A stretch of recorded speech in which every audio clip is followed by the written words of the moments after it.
my name is Drayton. I'm originally from Rwanda. It's a small country in Africa. It's at the heart of Africa. I was born there. I lived there for about 8 years, and then I moved here to Canada. I think my time living in Rwanda was awesome. My time coming to Canada was awesome.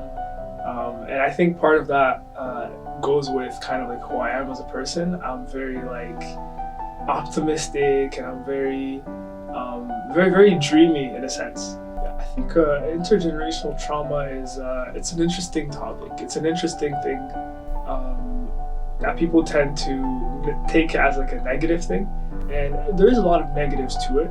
I just think it stems from being like a necessity at some point in life. Kind of the example I want to use is with my family. My parents born and then raised in Rwanda, and one of the main events or the main things that kind of created this traumatic thing in our family is the genocide that took place in 1994. So it's still very, very fresh. When I say the intergenerational trauma that stems from that, it's certain ways and behaviors that they had to take and things that they had to develop that they needed to survive in the moment. Right? So these are things that, ways of being that they adopted. And the idea that they tend to not think the worst case scenarios all the time, and this has affected the way they've approached a lot of things, and the way we interact as a family. But this was a necessity for them because going through that whole period and the whole genocide and all of that, that's kind of something they needed to kind of have and able to survive. So it's hard for them to let go of that in such a short period of time.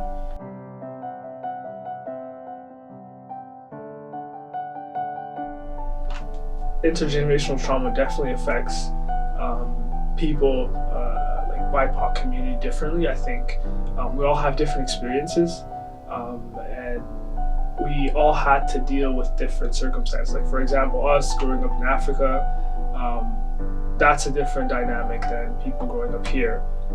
So on a personal level, I think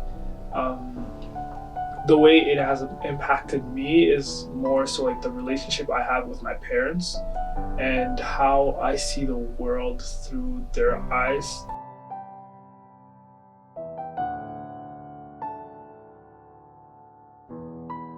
I think kind of the interest that I have in working in the mental health space in particular, it's more in my approach to trying to bring creativity into everything, and mental health is a space that needs a lot of that. It's a space that is slowly developing and is very impactful today. And with everything going on, I think it's a great space to be when it comes to trying to innovate and trying to find creative solutions that can impact us as a community.